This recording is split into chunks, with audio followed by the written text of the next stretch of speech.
Friends எல்லாருக்கும் வணக்கம். Welcome to essay talks. இன்றைக்கி சிறுகடிக்க ஆசையில் மீனாக்கு ஃபீவருங்க. ஆனாலும் விஜயா பண்ணுற அலப்பறை தாங்க முடியல. இதெல்லாம் பார்த்துட்டு இருந்த முத்து எப்படி சும்மா இருப்பார்? அவர் ஒரு ஸ்ட்ராங்காக ஒரு முடிவெடுக்கிறாரு. சரி வாங்க இன்றைக்கி என்ன நடந்துச்சுன்னு பார்த்துடலாம். ஒரு வழியாக அண்ணாமலை எடுத்த முடிவை எல்லாரும் ஒத்துக்கிட்டு சரி போய் தூங்குவோன்னு சொல்லிட்டு தூங்க போகிறாங்க. அப்போயே மீனா வந்து கையில் பாயும் தலகானம் எடுத்துகிட்டு தான் போகிறாங்க. எனக்கு கீழே படுத்து தான் தூக்கம் வரும், நான் இங்கே படுத்துக்கிறேன்னு சொல்லி மீனா கீழே படுத்துக்கிறாங்க. அப்பயும் விஜயவாய் சும்மா இல்லைங்க.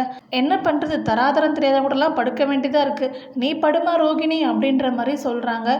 அப்போ மீனா வந்து இதெல்லாம் கேட்டு ரொம்பவே வருத்தப்படுறாங்க, அழுதேடுறாங்க. ரோகிணியும் எதுவுமே சொல்லாமல் அவங்க பாட்டை போய் படுத்துக்கிறாங்க. இந்த பக்கம் பார்த்தா மனோஜும் அண்ணாமலையும் பெட்டில் படுத்துக்கிட்டாங்க. முத்து நான் கீழே படுத்துக்கிறேன்ப்பா, நீங்கள் ஃப்ரீயாக படுங்கப்பா சொல்லிட்டு அவரும் கீழே படுத்துக்கிறாரு. ஆனால் மனோஜை முத்து தூங்கவே விடலைங்க. அப்போ நீ சின்ன வயசில் நிறைய கதை சொல்வலப்பா, இப்போ ஒரு கதை சொல்லுப்பா நான் தூங்கிடுறேன் அப்படின்னு சொல்லி முத்து கேட்கவும் அண்ணாமலை அதுக்கு எனக்கு இப்போலாம் அது ஞாபகம் இல்லடா, நீ வேணா ஒரு கதை சொல்லு அப்படின்ற மாதிரி சொல்லிடுறாரு. அப்போ முத்து வந்து ஒரு சூப்பரான ஒரு கதை சொன்னாருங்க. மனோஜோட வாழ்க்கையில் நடந்தது அப்படியே லிங்க் பண்ணி ஒரு கதை சொன்னார். அந்த கதை நம்ம எல்லாருக்குமே நல்லாவே தெரியும். பாட்டி வடை சுட்டு காக்கா அதை வந்து எடுத்துகிட்டு போகும்ல, அதே கதை தான். நம்ம வாழ்க்கையில் எல்லா பாட்டையும் ஃபஸ்ட்டு சொல்லக்கூடிய அந்த கதை தான் முத்துவும் சொன்னார். ஆனால் ரொம்ப அருமையாக இருந்துச்சு. ஆனால் அவர் இது நிறுத்தவே இல்லை, திரும்பி நிறைய கதை சொல்லிகிட்டே இருந்தார். மனோஜுக்கு பொறுக்கவே முடியல. பக்கத்தில் அண்ணாமலை அவர் பாட்டு தூங்கவே ஆரம்பிச்சிட்டார், கொரட்டி விட ஆரம்பிச்சிட்டாரு. மனோஜ் பொறுத்து பார்த்தாரு, இது நமக்கு வேலைக்கே ஆகாது, நம்ம வெளிலே போயிடலான்னு சொல்லிட்டு ரூமை விட்டு வெளிலே வந்துட்டார். அந்த பக்கம் பார்த்தா விஜயா கொரட்டை விட ஆரம்பிச்சிட்டாங்க. பயங்கரமாக சத்தமாக விட்றாங்க. ரோகிணியாலையும் பொறுக்க முடியாமல் அவங்களும் வெளில வந்துட்டாங்க. வெளில வந்து பார்த்தா மனோஜ் நின்றுட்டு உட்காந்துருக்காரு. என்ன ஆச்சுன்னு கேட்கவும் அவர் சொல்லவும் கடைசியாக இவங்களும் நடந்ததை சொல்லவும் சரிம்மா கீழே படுத்து தூங்குவோம் சொல்லிட்டு ஹாலே பாயை போட்டு தூங்க ஆரம்பிச்சிட்டாங்க.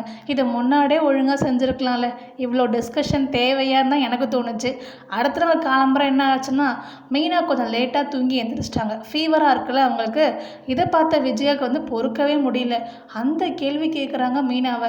அப்புறம் அண்ணாமலை வந்துட்டார், ஏன் இப்படி சத்தம் போடுறேன்னு கேட்கவும் இன்னும் யாருக்கும் சமைக்கவே இல்லை, எல்லாரும் வேலைக்கு போகணும், இவ பாட்டு தூங்கிட்டு இவ்வளோ நேரம் கழித்து வரா அப்படின்னு சொல்லி கத்த ஆரம்பிச்சிட்டாங்க.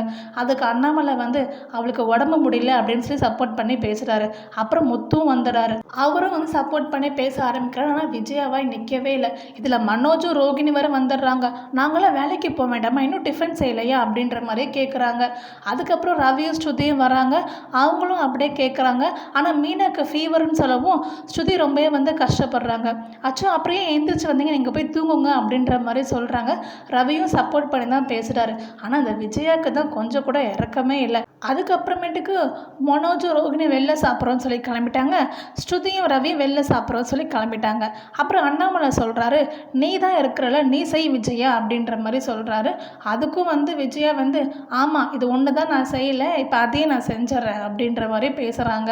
அப்புறம் மீனா பாட்டு கிச்சனுக்குள்ளே போக ஆரம்பிச்சிட்டாங்க. முத்து ஒரேடியாக ஒரு போடாக போட்டு போயிட்டாரு. இதுக்கப்புறம் மீனை யாருக்கும் சமைக்க மாட்டாப்பா, உனக்கு மட்டும்தான் சமைப்பா, மற்றவங்களாம் அவங்களுக்கு வேண்டியதை அவங்களே சமைச்சு சாப்பிட்டுக்க சொல்லுங்கள் அப்படின்னு சொல்லிட்டு முத்து பாட்டு போயிட்டாரு.